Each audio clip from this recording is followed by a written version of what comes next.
आवाज उठाइए। आप वोट किसको देते हैं नहीं देते वो मैटर नहीं करता है।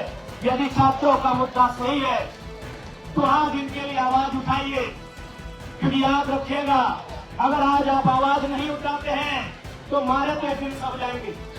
कोई भूख से मरेगा, कोई भूख से मरेगा, कोई सत्ता की चाबूक से मरेगा और जो बच जाएगा गोली और बंदूक। शिक्षा माफिया हावी हो रहे। अगर गरीब किसान के बच्चे के भविष्य को लाखों में भेजा जा रहा है पेपर लीक के माध्यम से, तो आज आपको आवाज उठाना चाहिए, नहीं तो अगला नंबर आपका होगा।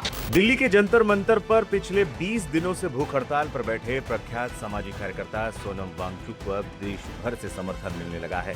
इसी कड़ी में झारखंड की डुमरी विधानसभा सीट से विधायक और जेएलके नेता टाइगर जयराम महतो भी उनके समर्थन में जंतर मंतर पहुंचे। जंतर मंतर में जैसे ही जयराम महतो ने सोनम वांगचुक से मुलाकात की, वो बेहद भावुक हो गए थे और इस दौरान वहां मौजूद जनता को उन्होंने संबोधित भी किया। जो लोग घरों में बैठे हैं, जो लोग घरों में बैठकर केवल सोशल साइट से जुड़े हैं, मैं उनसे भी कहना चाहूंगा आवाज उठाइए। आप वोट किसको देते हैं नहीं देते वो मैटर नहीं करता है।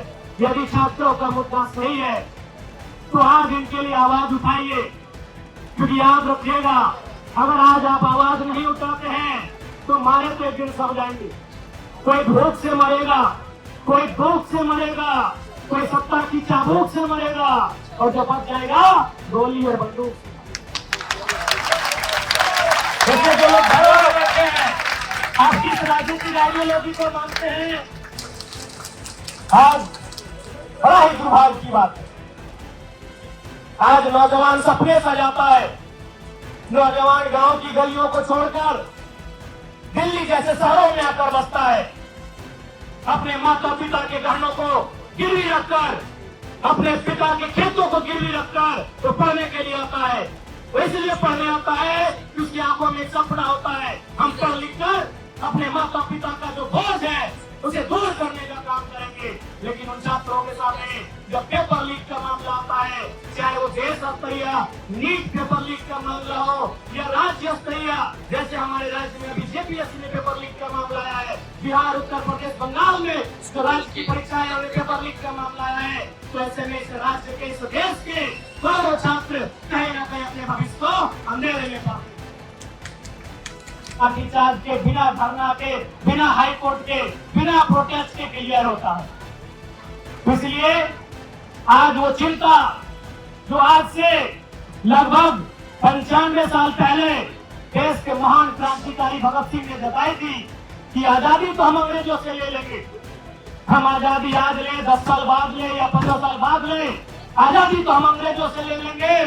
लेकिन सवाल यह है क्या वो आजादी अंतिम व्यक्ति तक, किसान तक, खेतों में काम करने वाले किसान तक, मजदूरों में काम करने वाले कर्मचारियों तक, मजदूरों तक, फैक्ट्रियों में काम करने वाले, माफ कीजिएगा, फैक्ट्रियों में काम करने वाले मजदूरों तक, खेतों में काम करने वाले किसानों तक वो आजादी जाएगी? शहीद आजम भगत सिंह की सबसे पहली चिंता थी, सबसे बड़ी चिंता थी कि आजादी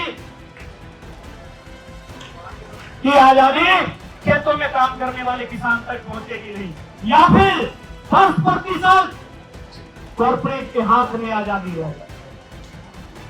ये चिंता भगत सिंह की थी और इस चिंता पर मुहर प्रधानमंत्री जी को अपने पन्ने पलटने चाहिए। भगत सिंह की ये जो चिंता जो उन्होंने जताई थी कि आजादी गांव तक, खेतों तक, खलिहानों तक जाएगी या 10% अमीरों के हाथों में आजादी रहेगी, इस चिंता पर मुहर किसी विपक्ष ने नहीं लगाया। इस चिंता पर मुहर प्रधानमंत्री ने, महान नेता अटल बिहारी वाजपेयी ने लगाया जब उन्होंने कहा लाल किला के मचान से कि कलकत्ता के फुटपाथों में नंगे बदन जो आम यहाँ से आते हैं उनसे जाकर पूछो 15 अगस्त के बारे में क्या कहते हैं। उनसे जाकर पूछो 15 अगस्त के बारे में क्या कहते हैं।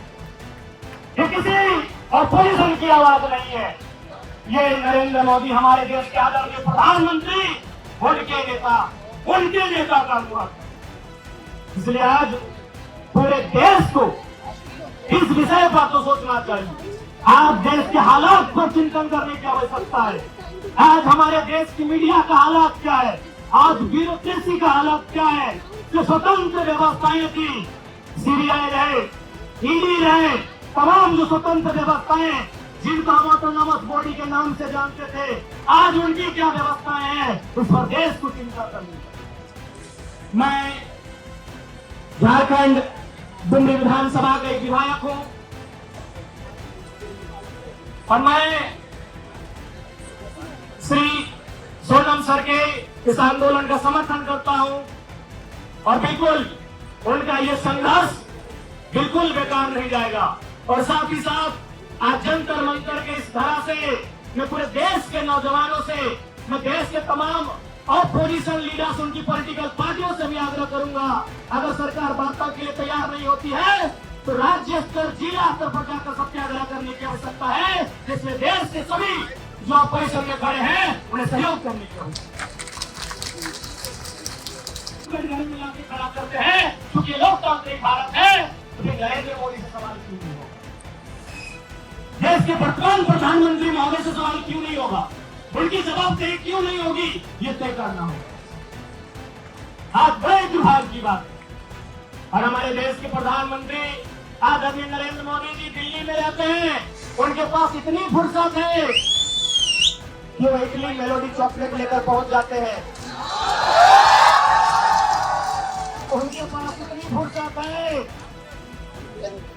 उनके पास इतनी फुर्सत है कि 30 साल पहले उनको न्यूजीलैंड में मफलर मिलाता उन्हें संभाल कर रखा है।